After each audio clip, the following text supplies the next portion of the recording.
Okay, good. So, let's get a little closer here. I have a good rant today. I'm all fired up.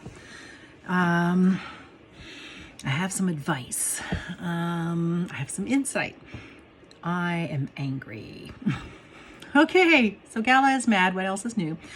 Mad is better than sad sometimes. And I'm going to take this chance to just talk out my thoughts because that's how I think best.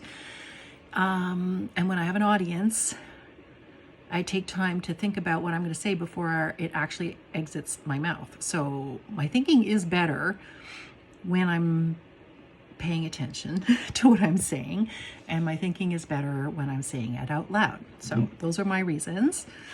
And I've just gone through all my emails with the graduate program to get director, and I went through some of my emails with my committee members. So I've put together a timeline over the last 3 years, basically since the beginning of the COVID pandemic. I have been asking for a leave of absence to cope with the fallout of the COVID pandemic, and because I'm neurodivergent, I have not been understanding the answers. Like, I don't get unvoiced communication. I'm angry because I could have fucking quit years ago. Let this be a lesson. Always follow your heart. It doesn't matter if it doesn't make sense. It doesn't matter if your intuition is sometimes wrong. Like, follow it anyway. Okay? That's all I got to say about that. That's not all I got to say. I've got so much to say. Okay, let me keep going. I'm also thinking about right speech. So here is the moment. What I know right now is that I have been communicating in many ways. My needs, and waiting for someone else to tell me, no, we don't support that, or no, we can't do that, or no, you're crazy smart and intelligent and great to be around, but we really, really can't be a rabble-rousing creative in academia. You just can't.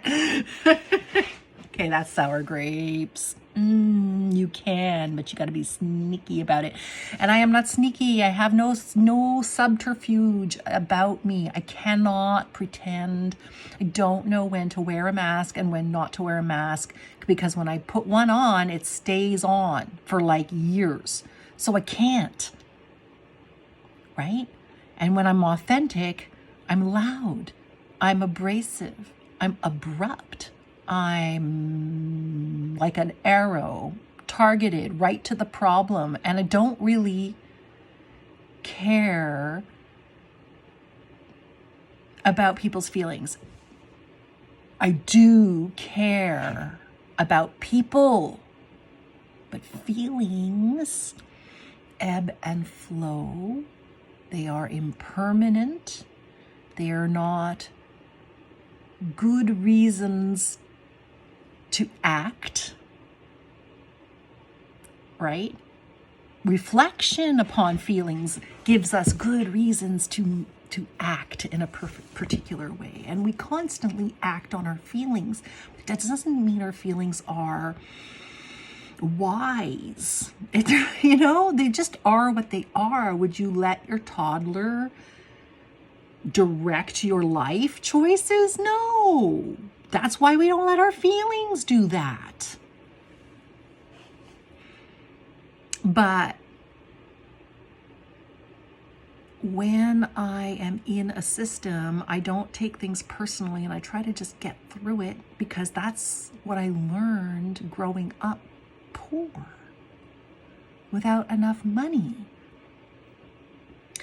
worried about food all the time, created this nearsightedness in me that doesn't serve me very well, and that is exploited by those who have more power. Like every time I leave an opening, I feel like I get exploited somehow in that deal. With most people, except for my very good friends and my newest friend, it's too new to tell, but I have good feeling, right? But whenever I have a reservation or a little warning bell, no matter how tiny and no matter how few and far between, like the signals in my program were few and far between, and it's only because I've been there too long that I see the pattern now, right? That's why I see it. I've been there long enough. So I looked at all these emails, and of course it stirred the pot of anger and created ripples of emotion and ups and downs. So I've been pretty up and down, and you can hear in my voice the anger, the tightness, the punchiness, right? It comes out. That's how you read people. That's how you read how they're feeling. You can tell. You can always tell by the voice.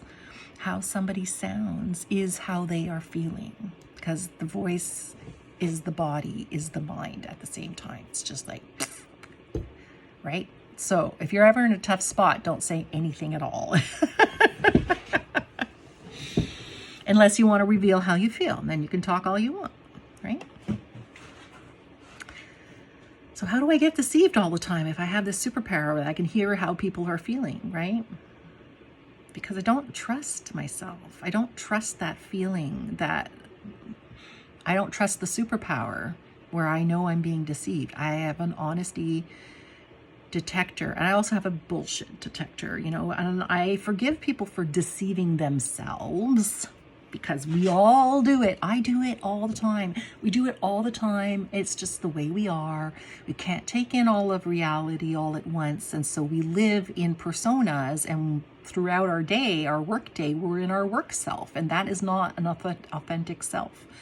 Like, you're not going to fart in front of your boss. Can you imagine? If you do fart in front of your boss, I need to know, okay? Okay, I'm just so tickled by that image.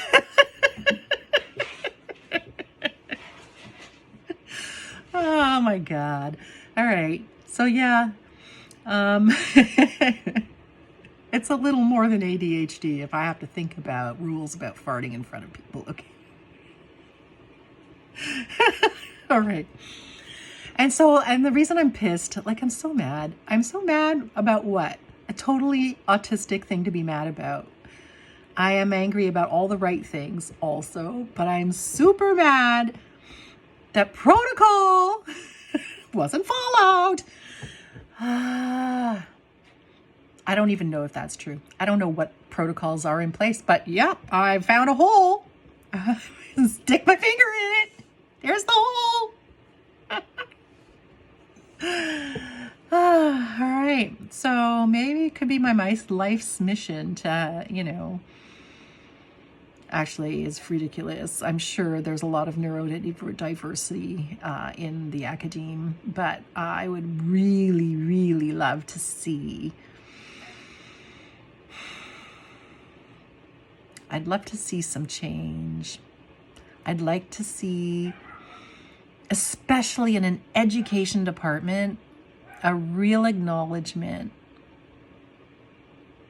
of the burdens, the double, triple, quadruple burdens that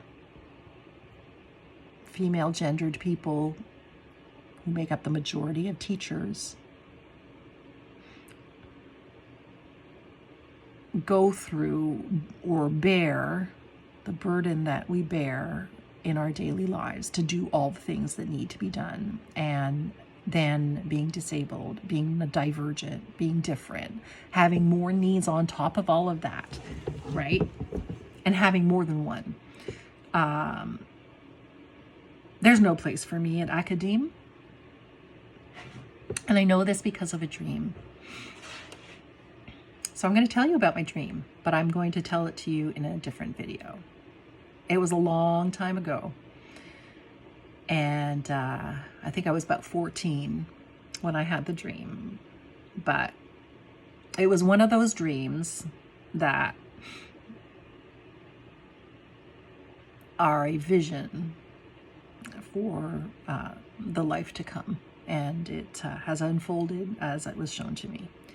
And this is the reason why I can be calm and peaceful, because everything is okay, for real. All right, talk to you later.